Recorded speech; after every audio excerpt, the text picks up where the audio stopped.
Happy birthday to you. Happy birthday to you. Happy birthday, dear Minky. Happy birthday to you.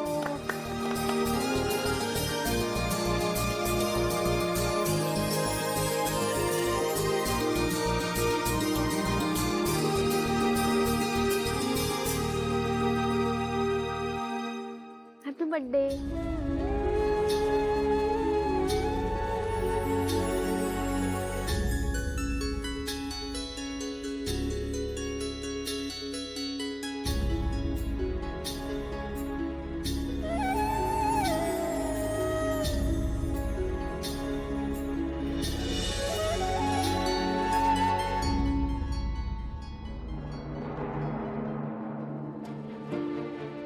Anika, काय झालं तुझ्या डोळ्यात पाणी?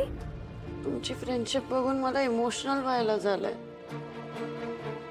माझ्या लाईफ मध्ये असे फ्रेंड्स का नाही आहेत? आय मीन बघा ना, तुम्ही दोघी किती छान फ्रेंड्स आहेत, पण माझ्या लाईफ मध्ये जे पण फ्रेंड्स आहेत ते सगळे माझ्या पैशांसाठी आहेत, ना तर कपड्यांसाठी माझ्यासोबत आहे, ना तर पार्टीसाठी आहे.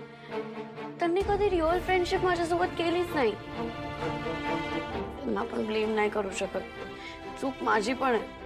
मी पण त्यांची फ्रेंड बनण्यालायक कधी झालेच नाही, त्यामुळे त्यांनी माझ्याशी सच्ची दोस्ती नाही केली, मला फक्त ATM मानलं. अनिका ग, असं काय म्हणतेस? ठीक आहे, होतंय असं. हे बघ, सच्चा दोस्त तोच असतोय जो आपल्या आयुष्यात आपल्या चुका दाखवून देतोय आणि ते सुधारायला मदत करतोय. खरं तुझ्या दोस्तांनी कवा तुझ्या चुका दाखवूनच दिले नाहीत, त्यांच्या स्वार्थापायी तुझ्या संग होते ते. ठीक आहे, तू नको विचार करू, यात तुझी बी काहीच चूक नाही.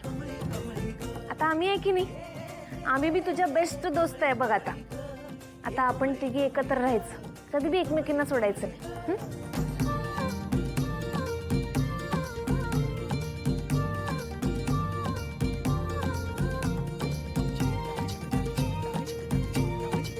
चला आपण केक खाऊया. प्रश्न मी तुला विचारायला पाहिजे. तुझं काय चाललंय ते मला आधी कळत नाहीये. अरे, एखाद 2 दिवस गावाला म्हणून काय गेले, लगेच मनमानी कारभार सुरू झाला. कशी वागतेस तू? तुला कळतंय काय वागतेस, काय करतेस? काय भान आहे तुझं? कुठे त्या 2 गावछाप परी त्या अशा येण्या घातलेल्या, आणि तू काय करतेस? त्यांना मिठ्या काय मारतेस आणि कसली नाती जोडायला चाललीस? ओ गॉड, ग्रॅनी आजी, what are you talking about? तुला तरी कळतंय का तू काय बडबडतेस? आणि तू माझ्यावर ब्लेम कसं काय करू शकतेस? कसा करू शकते म्हणजे काय? का नाही करणार मी? आजपर्यंत तुझ्यामुळे खूप गोष्टी सहन केल्या आहेत मी, आठवतायत ना? आहेत अजून, व्रण पण आहेत, आठवताय ना? त्यामुळे पुन्हा मला हे असले काही परिणाम भोगायचे नाही आहेत, आधीच सांगून ठेवते. नीट वागायचं. नाहीतर काय करशील? काय करशील म्हणजे काय? मला का असं बोलतेस मग तू? परिणाम नाही भोगू शकत, ते नाही ते नाही का बोलतेस असं? असं बोलूच कसं काय शकतेस? का नाही बोलणार पण मग मी तुला? मी का? गप्प बसा, कशाला किंचाळतात बाहेर? आणि मला हेच कळतंय, तुम्ही दोघी एकमेकींशी का भांडताय? भांडत नाही होत, बोलतो. बोलताना फक्त आवाज जरा वर गेला एवढंच. मला नको विचारू, विचार ना तुझ्या लाडक्या लेकीला. बिंडोक येडपट नसत्या गोष्टी करत बसते. येडपटपणाचा नुसता मला कळस आहे. येडपट बोललीस, येडपट बोलली. आता तू तुला बघते. शांत राहा, शांत राहा. तू मला सोड कसं काय बोलते? ती मला येडपट बोलली, तूच येडपट. ग्रॅनी आजी तू हो, ती येडपट, ती मोठीवाली येडपट. पण तू तर शांत बस ना, काय अशी करतेस? तुला माहितीये, गावावरून आल्यापासून तिची वेड्यासारखी वागतेय. हे बघ, तूही शांत हो, तिलाही शांत होऊ दे. आपण उद्या बोलूया ना तिच्याशी, हा? हो की नाही? सोड मला.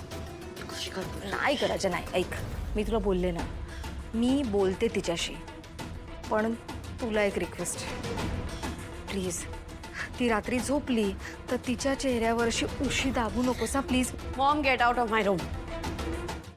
नंदना रामा रघुनंदना आश्रमात या कधी रे येशील, आश्रमात या कधी रे येशील, रामा रघुनंदना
गुरुजी, मला माझ्या मुलीच्या नावानं शांती पूजा करायची आहे.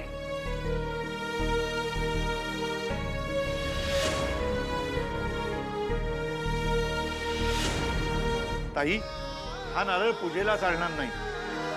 या नारळाला तडा गेला आहे. तुम्ही दुसरा नारळ घेऊन या आणि लवकर या, कारण मुहूर्ताची वेळ टळत चालली आहे. त्यानंतर शांती पूजा करता येणार नाही. अरे देवा, तुम्ही पूजा सुरू करा गुरुजी. मी आलोच, नारळ घेऊन येतो लगेच. बरं.